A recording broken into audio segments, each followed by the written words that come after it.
Greenhouse People. As always, I'm your host, Bill Calkins, and I remind you every single time, but maybe you've forgotten, we are pleased to offer this discussion in video and podcast formats.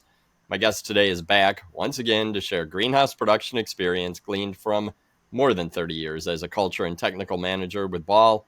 Dr. Will Healy is definitely one of my favorite people to learn from, and I'd imagine you would all agree. He's here today to talk about finishing zinnia crops. This is part of our Tech on Demand series covering key annuals commercially produced around the world. And if you like this installment, be sure to subscribe to the Tech on Demand podcast on your favorite app and find all of these finished crop videos in one playlist on the Ball Seed YouTube channel. And well, we've already released an at-risk video covering Zinnia, and our topics revolved around diseases like bacterial leaf spot, powdery mildew, and I'm going to link that above in the video and also in the show notes, and I'm sure that you'll touch on that again.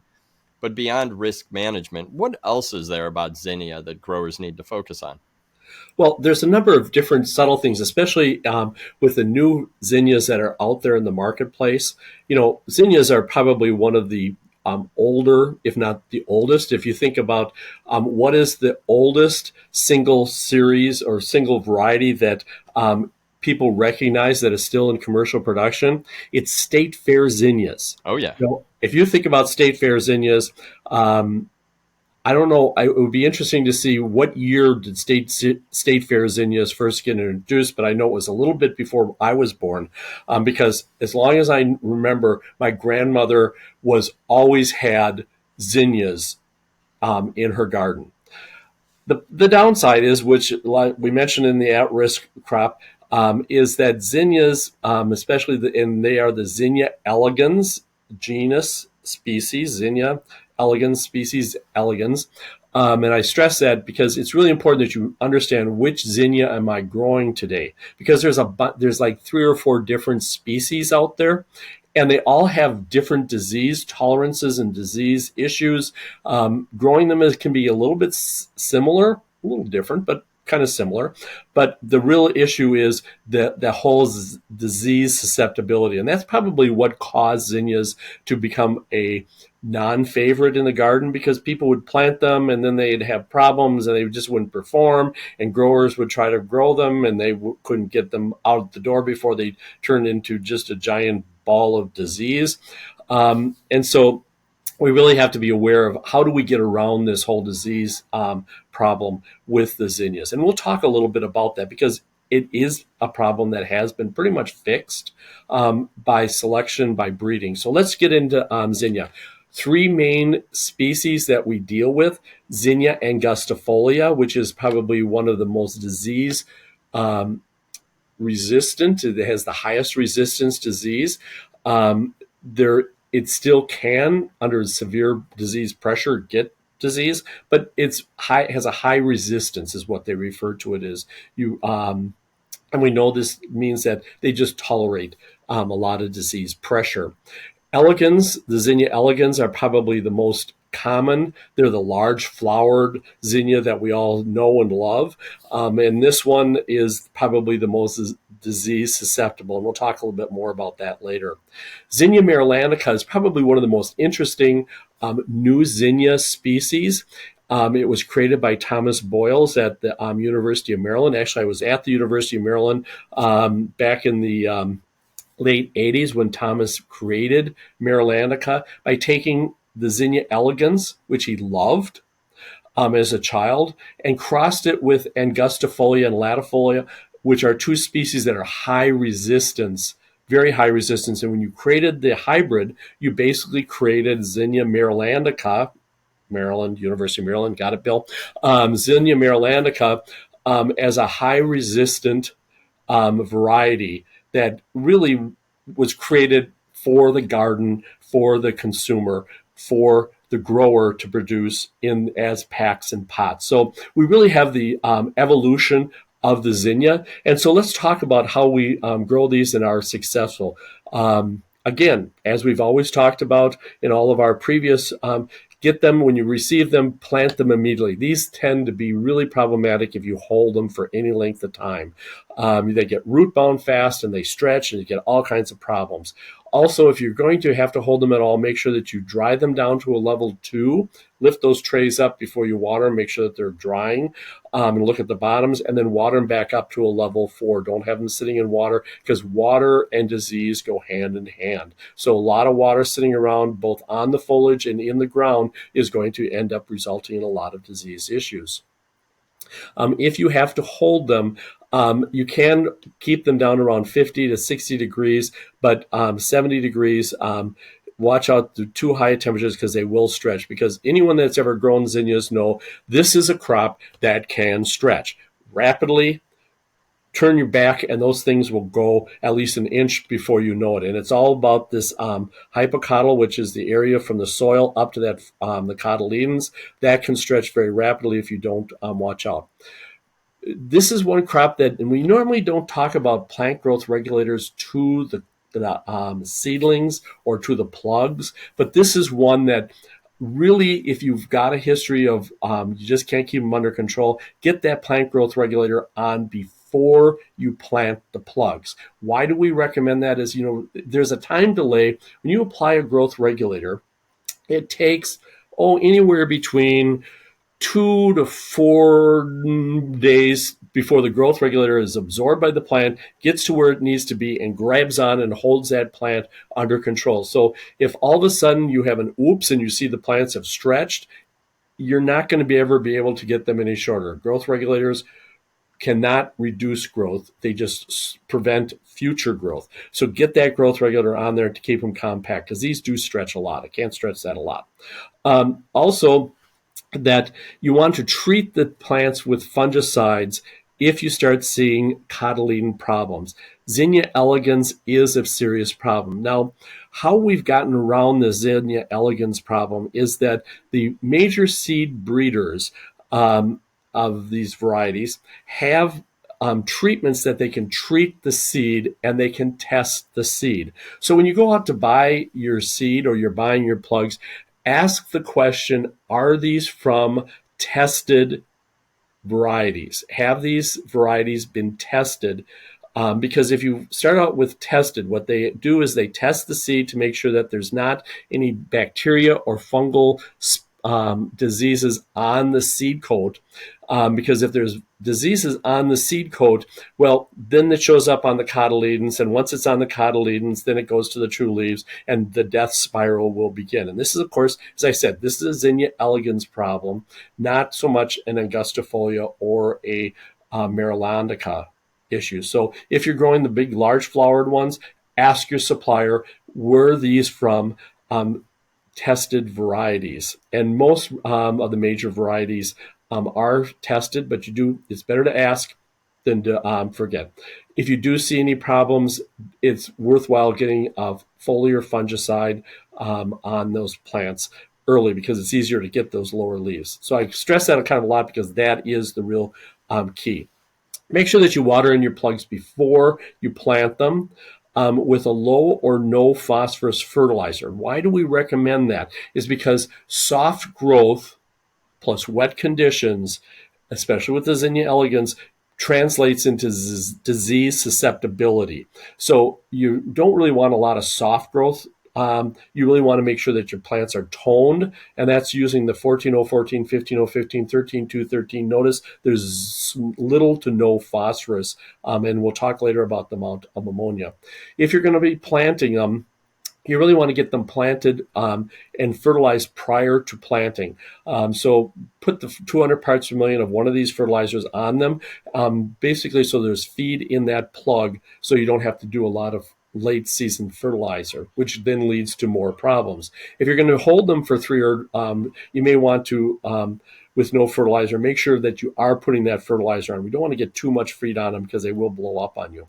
If you're holding them for more than 7 days, then look at putting on low feeds of 50 to 75 parts per million to prevent any fertilizer stress issues, because when you stress the plants, that also sets them up for disease problems. And so we're really focusing on these large flowered elegans types. The Marylandica and the Angustifolia, not as big of an issue, but with Zinnia elegans, which is the desired series, the desired species, we really want to make sure we have them. You can use them in a wide range of containers, from packs to pots and whatever. The crop time, Marylandica is basically has about 7 days longer crop time than a Zinnia Elegans, and the same is true with Angustifolia. So if we say that a Elegans has a 5 to 6 week crop time in a small container, small pack, then you probably want to add another week to for the Marylandica to get them into flower. Um, you remember that a lot of times the small packs are sold green. The reason is that they're just very difficult to hold from a growth regulator standpoint, and also from a flowering. Yes, you can put on enough growth regulators to keep them small and compact, but then they don't grow out for the consumer, which then spoils the consumer satisfaction and purchase. And when you sell them green, you could have a little bud in there. The pot size, if you go into the 3 to 4 inch, you may want to add a week. If you go larger containers, put more plugs in to get the crop time down. This is another one of those crops that can dry out fairly rapidly. So you want to make sure that you've got some peat in there, 70% peat, and then use the bulking material from a cost standpoint for your mix, using wood fibers, composted compost, or whether you're using coconut fiber or rice hulls, any of the other bulking agents to get the cost down. But peat is still your number one choice for retail and shelf life.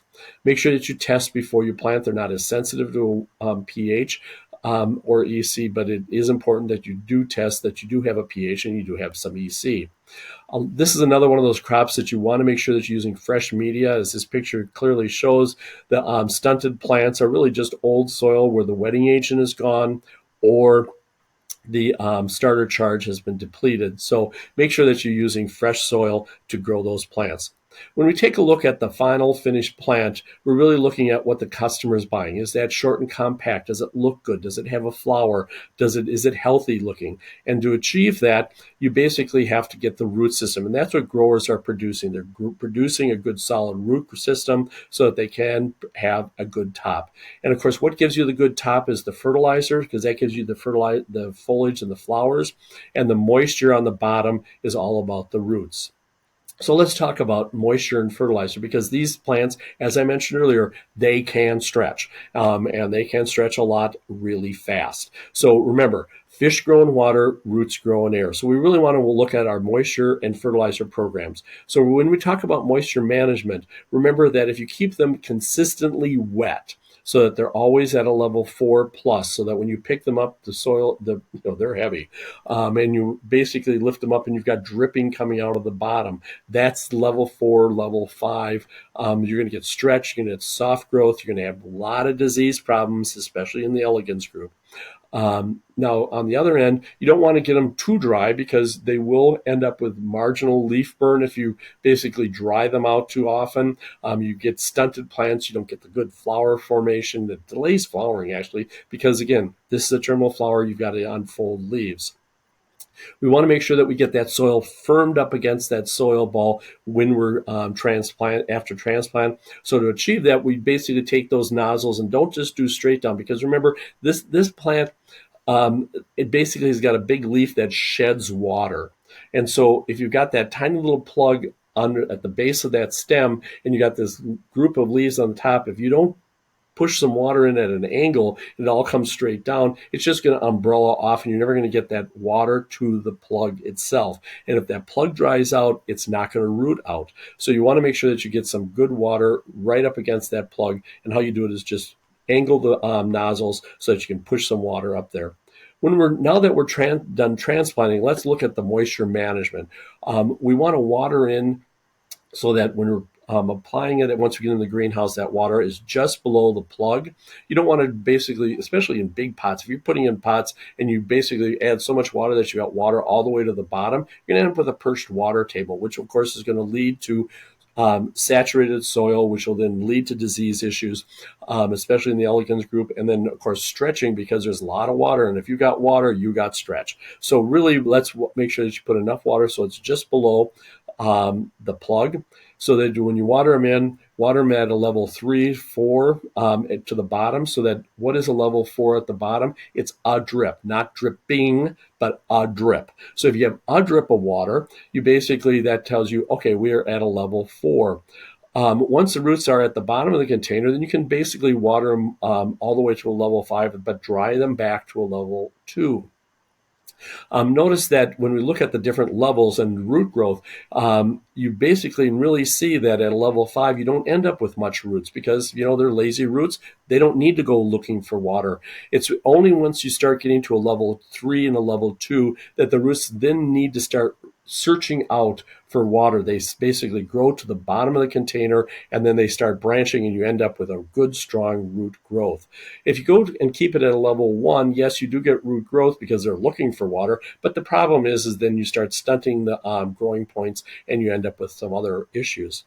What's the benefit of feeding at the time of transplant, just before you transplant, as a pre-plant?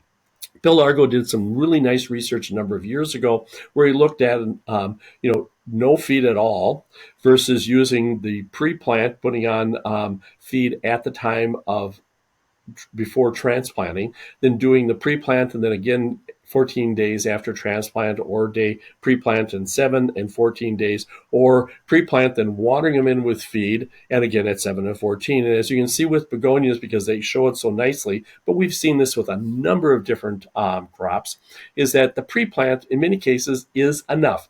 You're buying a good quality soil that's got a fertilizer charge in it. You basically take a plug that basically has a pre-planned charge. It will grow out and it will do well. If you need additional feed, you of course can do it. But notice that the pre-plant plus day 14 just makes the plant bigger. And of course with zinnias, what's your biggest problem is stretch and too big of plants. And so if you just want to get huge plants that you got to growth regulate excessively, then feed them more, they get bigger. So really it's that little bit of feed is good. A lot is nothing but trouble. You basically have to work too much. Should you have slow leaf expansion for whatever reason, you may want to feed with some ammonia and phosphorus just to kind of fluff them out a little bit, especially if you're growing in the larger containers where you need bigger bottom leaves. But these leaves will blow up with ammonia. If you see that you have excessive leaf expansion, especially with elegans group, basically eliminate that feed after transplant. The Marylandica and the Angustifolia zinnias, they tend to have small leaves inherently. I mean, that's the breeding is giving you small leaves for container production. So you probably aren't going to see excessive leaf expansion with those varieties. If anything, you see too small of leaf expansion. So in that case, you may want to add a little bit more ammonia just to get a little bit more leaf expansion faster. If you need to feed, remember, a little bit is good, a lot is a problem. So feeding nitrogen at less than 150 parts per million plus micronutrients is probably enough, because you can do it a couple times if you need to just prime that product into ideal. One of the things that we really like to see growers do is to put some fertilizer on the plants at the time of shipping. What that does is that ensures that the plants perform well at retail. If they have to sit at retail for a little while and they're just watered in with clear water, that you basically don't run into nutrient deficiencies, which then of course lead to disease issues. But more critically, it gives better consumer success. So the consumer, when they get them, if they've got a little bit of feed in that pot, that they can basically plant it and it will take off and grow for them, because we really are looking for what can we do to give you consumer success.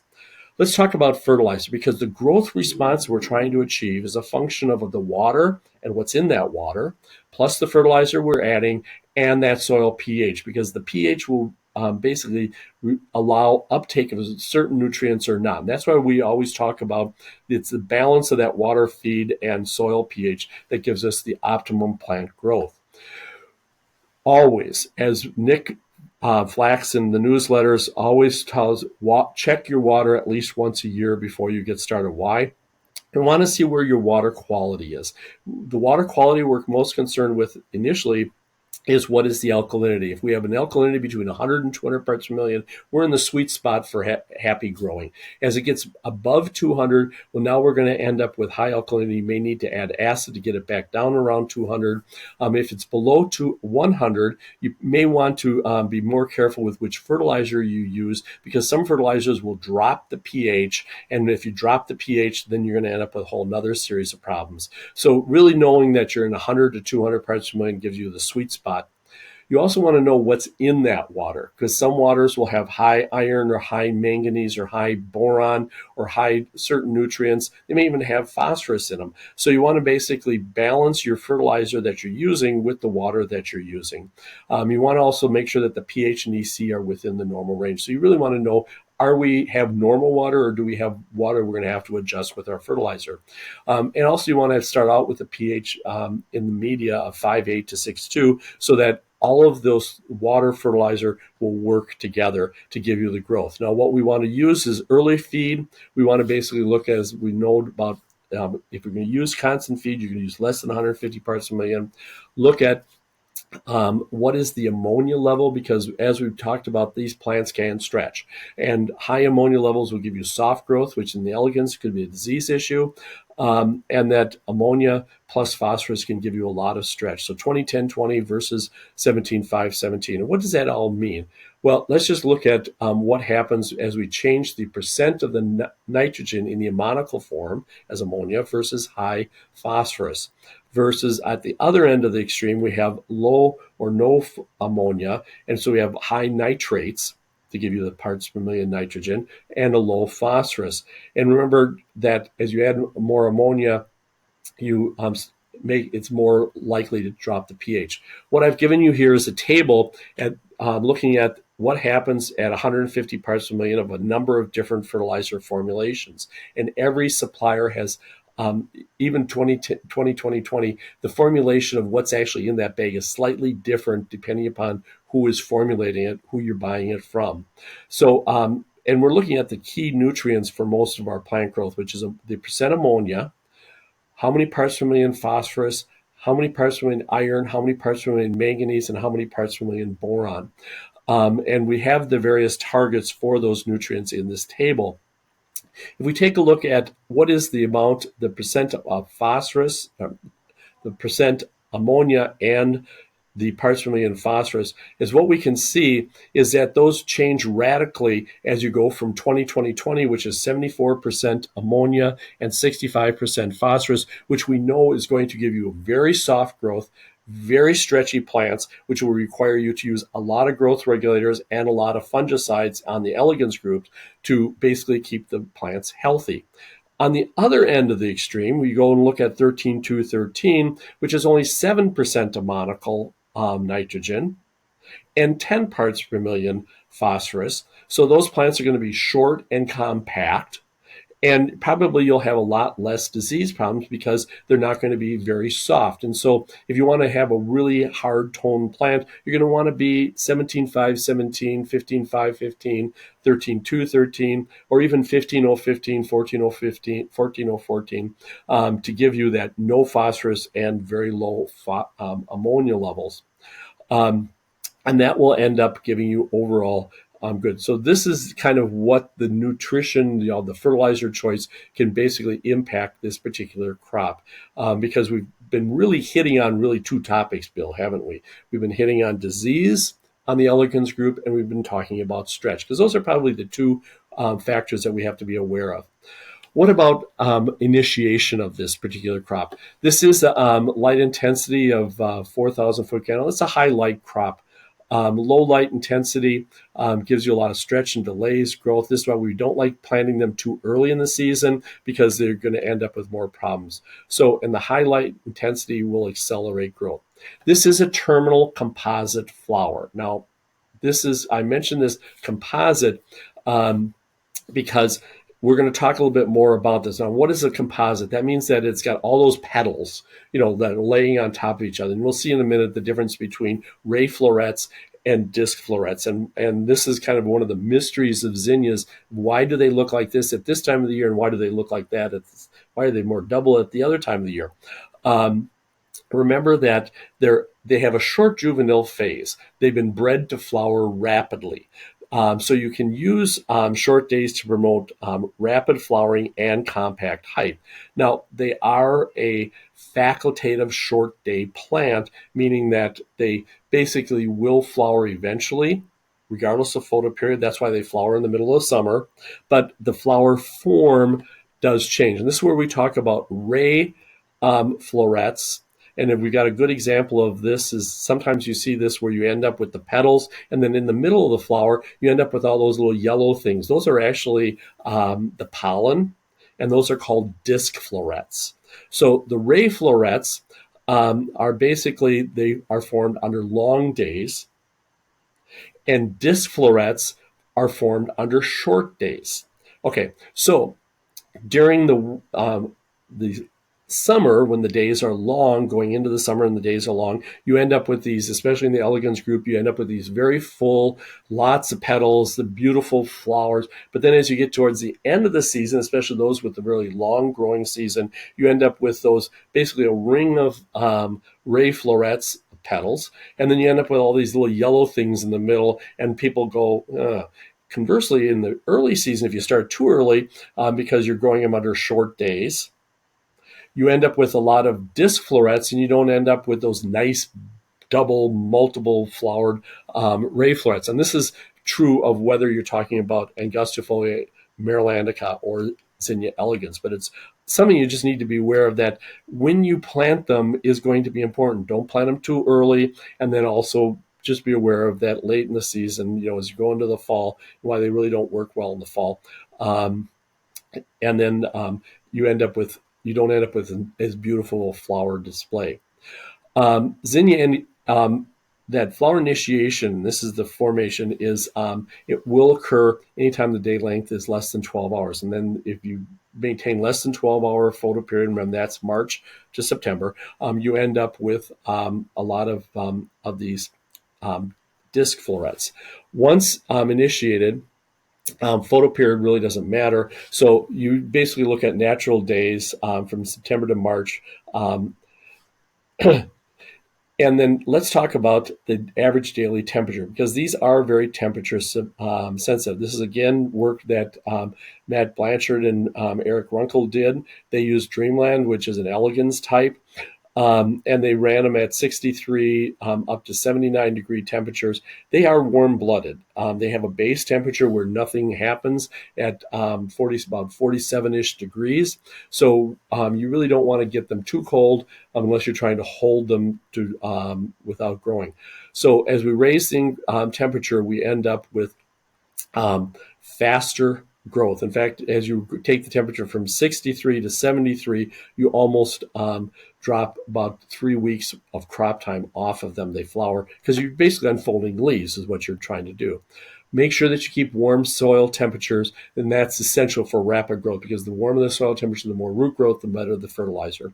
Keeping that air temperature from getting too high is also important. And so really this is another one of those mid-season crops that we like to have. Let's talk about controlling stretch. We can't stress enough that it is all about the fertilizer. And I think we've pretty much talk that one to death. Remember, diff is your first line of control in the greenhouse. So if you're growing them in Quonset greenhouse where you're basically opening the doors, get those doors opened early in the season to keep that day temperature down, because very high days and cool night temperatures is a very positive diff, and a very positive diff maximizes stress.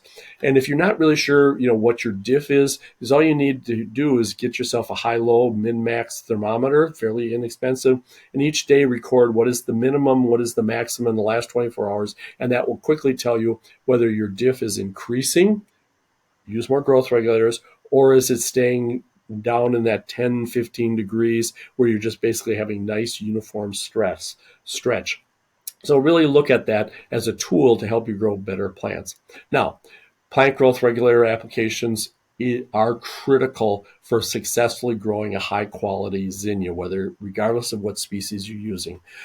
Because it's a composite, they're highly responsive to dimenazide, to B9. So you really want to make sure that you're getting that out there. If you have your zinnias tend to be a little bit pale colored, use a combination of dimenazide plus chlormequat, or Ensimidol, because they will tend to keep the plants greener, and because they retain chlorophyll, especially at lower, very high temperatures, so they appear healthier even if you're not feeding them. So it's a little trick of the trade, is using a little B9 plus Psychocell, or using ARES as compounds that will keep the plants green at lower rates, and you can get them on early, and you may have to use several applications. If in late season you're have very high temperatures, you want to get in there with paclobutazol or uniconazole. Early in the season, sprays are effective, whereas later in the season, you really need to be drenches.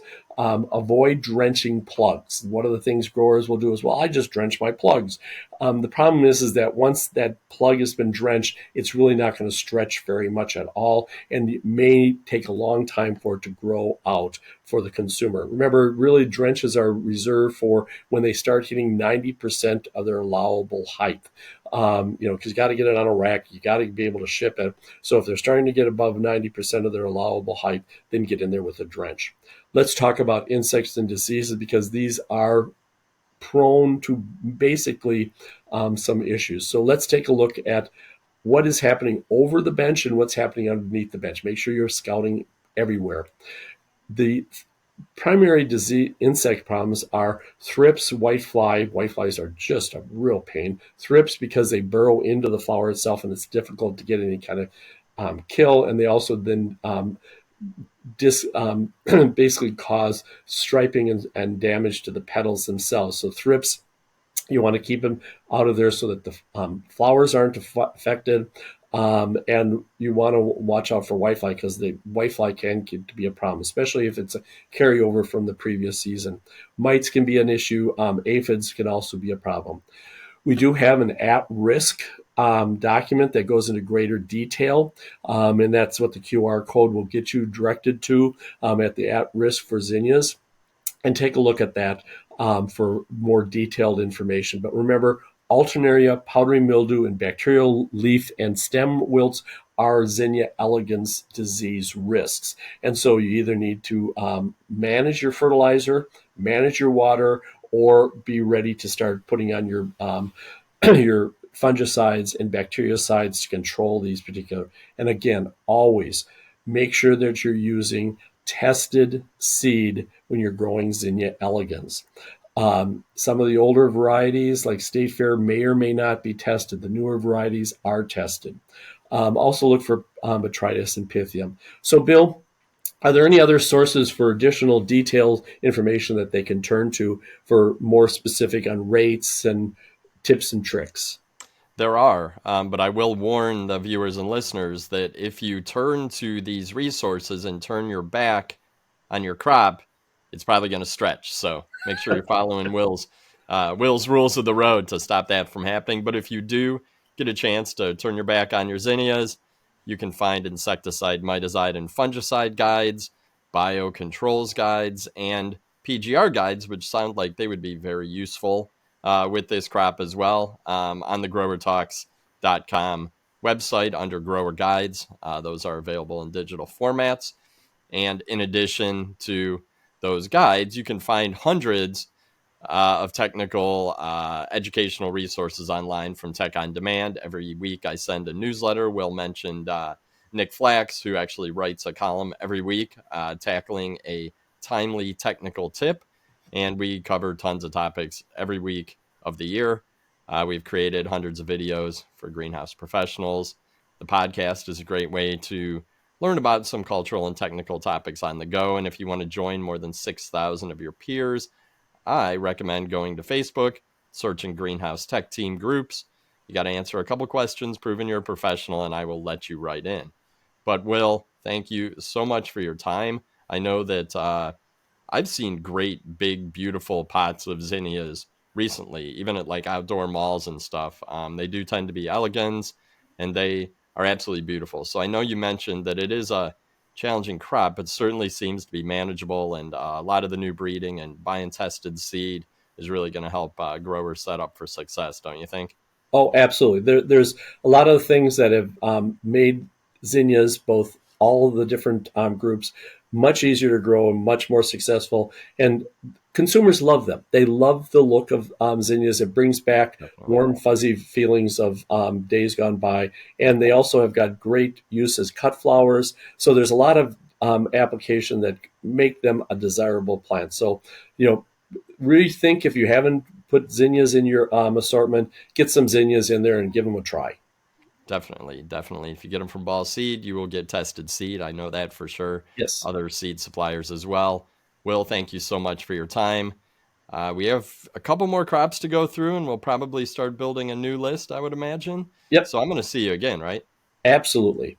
Awesome. I'm Bill Calkins with Tech on Demand, and on behalf of our entire team, thanks for listening. Thanks for watching. Take care out there.